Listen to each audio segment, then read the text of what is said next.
En un tiempo en el que creemos que lo conocemos todo, existe un lugar olvidado en el corazón de Europa, donde la historia se entrelaza con lo desconocido. Allí existe un país que no pertenece a nadie. Es un territorio de 7 kilómetros cuadrados escondido entre las fronteras de Croacia y Serbia, un pequeño paraíso sin dueño, todo un enigma sin resolver. Entonces, ¿cómo es posible que en pleno siglo XXI haya una tierra sin reclamar por ninguna nación soberana en la tierra? Es este el increíble misterio que esconde Liberland.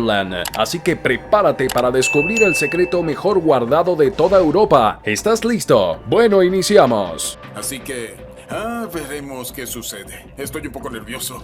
Si buscas Liberland en un mapa convencional no lo encontrarás, ya que este particular país no está reconocido por la ONU ni por la FIFA, y no puedes comprar boletos de avión para llegar allí. Entonces detallemos que Liberland se encuentra entre los Balcanes, una extensión de terreno entre Croacia y Serbia. Tiene una dimensión de 7 kilómetros cuadrados, de prados, árboles y un río que quedó entre los dos países después de la disolución de Yugoslavia. A diferencia de otros países, Liberland no tiene edificios ni sedes de gobierno, pero está lleno de naturaleza. En la actualidad, Liberland es una porción de tierra no reclamada que entra en lo que se conoce como terra nullius, en términos legales, lo que significa que teóricamente cualquiera podría reclamarla y establecer un nuevo país en ese territorio. Sin embargo, para entender las condiciones para hacerlo es necesario conocer un poco de la historia que llevó a esta extraña situación. Retrocedamos hasta el siglo XIX. En esa época, esta área y sus alrededores estaban bajo el control de los Habsburgo y posteriormente del Imperio Austrohúngaro. Curiosamente, los británicos no tienen responsabilidad en este lío por una vez. En tiempos modernos, los croatas habitaban del lado oeste del río Danubio, mientras que los serbios lo hacían en el este. Fue el propio gobierno austrohúngaro, con sede en Viena y Budapest, el que estableció los límites municipales entre ellos. En su momento, estos límites simplemente seguían el curso natural del río Danubio. Los problemas surgieron más tarde, cuando el gobierno austrohúngaro decidió alterar el curso del Danubio mediante proyectos de ingeniería hidráulica para facilitar la navegación. Aunque lograron hacer que el río fuera más adecuado para el transporte de mercancías, sin saberlo, crearon una disputa territorial entre los futuros países de Croacia y Serbia. Con el tiempo, después de décadas, Austria-Hungría colapsó tras la Primera Guerra Mundial y Croacia y Serbia se encontraron dentro de Yugoslavia, que también colapsaría en la década de 1990. De repente y prácticamente por primera vez en siglos, Croacia y Serbia se encontraron como países completamente separados. En las últimas décadas, el río Danubio aquí, que teóricamente actuaba como la frontera, ha cambiado su curso y se ha meandrado, dejando aproximadamente 100 kilómetros cuadrados de tierra en el lado oeste, teóricamente de Serbia. Solo quedaron entre 10 y 30 kilómetros cuadrados de tierra en la orilla oeste del río, concentrados en tres pequeñas áreas insignificantes. Esta tierra que nadie reclama teóricamente pertenece a Croacia. Naturalmente, Serbia insiste en que la frontera moderna entre ellos y Croacia sigue siendo el río Danubio tal como está hoy en día. Por otro lado, Croacia argumenta que la frontera debería seguir el curso histórico del río Danubio como estaba establecido en el siglo XIX, cuando se definieron los límites municipales por primera vez. Estos problemas legales han creado una situación única y compleja que permanece sin resolver hasta el día de hoy. Si estás considerando reclamar esta tierra para establecer tu propio reino europeo, hay varios problemas a tener en cuenta. En primer lugar, no hay infraestructura en absoluto y la tierra se encuentra en una llanura de inundación. Además, toda el área está rodeada por el ejército croata y no permiten la entrada a nadie. De hecho, docenas de personas han sido arrestadas por las autoridades croatas en los años desde que todo esto salió a la luz, debido a intentos de ingresar a la zona. Por lo tanto, es importante tener en cuenta estas restricciones antes de considerar cualquier acción en el área. Además, muchas personas ya han reclamado esta tierra, siendo el ejemplo más notable Vid Jedika, un político libertario checo que declaró la República Libre de Liberland en el territorio en 2015. Desde entonces, Jedika ha sido arrestado y detenido varias veces por las autoridades croatas por intentar visitar el lugar. Más de 600.000 personas de todo el mundo se han registrado para convertirse en futuros ciudadanos de Liberland, un proceso que cualquiera puede hacerlo enviando un correo electrónico. Desde el punto de vista legal, tanto Serbia como Croacia han declarado que ni Jedika ni nadie más tienen derechos sobre el área, ya que está actualmente en disputa entre las dos naciones. Serbia ha mencionado que el hipotético nuevo estado de Liberland no infringía la frontera serbia, que ellos sostienen está delimitada por el Danubio. Por otro lado, Croacia ha señalado que después del arbitraje internacional, la tierra debería ser entregada a Serbia o a Croacia y no a un tercero. Aunque Croacia no reclama directamente la tierra para sí misma, misma prefiere mantenerse neutral para utilizarla como moneda de cambio en las negociaciones con Serbia. Además, un artículo publicado en el Chicago Journal of International Law en 2016 examinó la afirmación de Liberland como una nación, basándose en los criterios establecidos por la Convención de Montevideo de 1933, que define el concepto legal de soberanía. El artículo cita lo siguiente: la insistencia de Croacia en que Liberland es parte de Serbia podría implicar una renuncia de los derechos legales de Croacia sobre Liberland. Por otro lado, si el territorio que Liberland reclama como propio es serbio, la renuncia del gobierno serbio a su título sobre esa tierra podría transformar el estatus legal de la misma a terra nullius. En ambos casos, el territorio pertenecería a la primera entidad en reclamarlo, en este caso Liberland. Sin embargo, debido a la complicada historia de la región fronteriza entre Croacia y Serbia, puede ser difícil determinar a quién pertenece legalmente la tierra según el derecho internacional. Por allá, en el 2015 hubo un intento fallido de independizarse, y es que un grupo de emprendedores checos proclamaron la creación de un nuevo país independiente. El proyecto fue un éxito virtual sin precedentes y su presidente acabó en la fila de premios ministros en la inauguración del gobierno de Donald Trump. Su estado recibió más atención mediática que la mayoría de los países del mundo. Se lanzó a fabricar su propia marca de cerveza, a recibir turistas y a organizar concursos de belleza. Recibió inversiones millonarias, cientos de miles de solicitudes de ciudadanía y llenó el internet de manifiestos políticos. Montó una agencia de noticias propia y nombró ministros y embajadores por todo el planeta. Se codió con algunas de las personas más poderosas, pero nunca fue capaz de levantar ni una triste cabaña sobre los terrenos de la isla. Y todo este movimiento comenzó el 13 de abril de 2015, cuando Vidjedica viajó con su novia y 7 amigos a la frontera entre Croacia y Serbia, y en uno de los distintos puntos en disputa tras la guerra de los Balcanes, que no ha sido apropiado por ningún estado, en el área reconocida como Gornja Siga, a la ribera del Danubio, plantaron una bandera y declararon la fundación de la República Libre de Liberland. La bandera de Liberland es amarilla, tiene una franja azul que la atraviesa por la mitad de forma horizontal y un escudo en el centro que muestra el agua, un pájaro y el sol. Entonces su fundador y presidente aseguró que la idea de un país le surgió del libro La Ley de Frederick Bastiat, la fecha de fundación para conmemorar el cumpleaños de Thomas Jefferson, y la constitución del país con base en la Revolución Americana, la democracia suiza y la democracia de Singapur. Buscan tener una economía basada en las criptomonedas y una zona libre de comercio. A través de representantes en 100 países buscan establecer relaciones diplomáticas de reconocimiento, al parecer para cumplir los requisitos de definición de un estado, pero sus planes se mantienen como una proyección a futuro. El estado antiimpuestos propuesto por Jedica se parece mucho más a un simple paraíso fiscal, y el nuevo presidente, sin demasiadas veleidades teóricas, no deja de hablar de la mezcla de libertad y prosperidad que encarnaría el nuevo país: vivir y dejar vivir.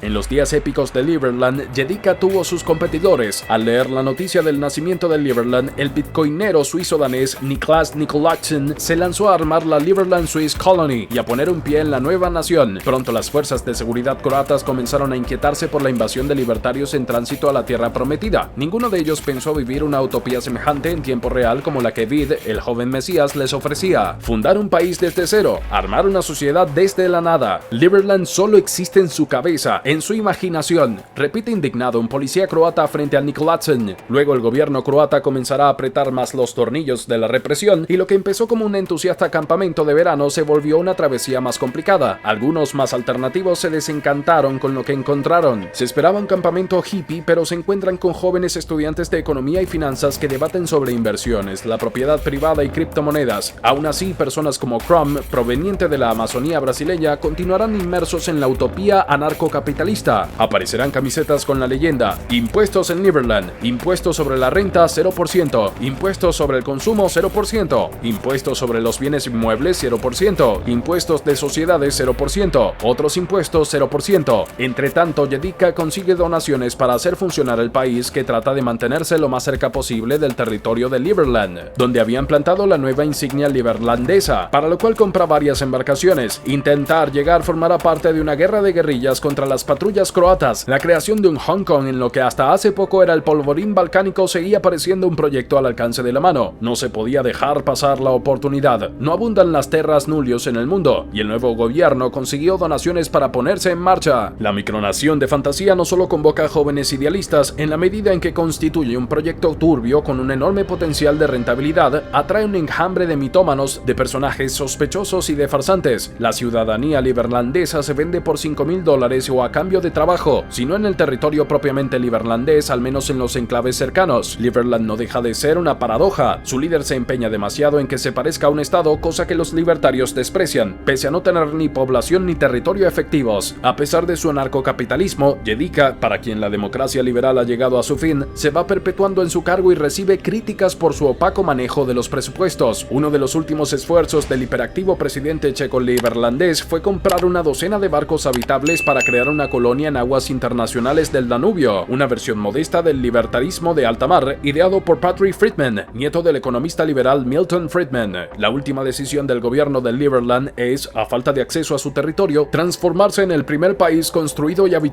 en el mundo virtual, antes de tomar forma en la vida real. El estudio de arquitectura británico Zaha Hadid Architects ha estado trabajando en la creación de una ciudad virtual que dará cobijo a los ciudadanos del país.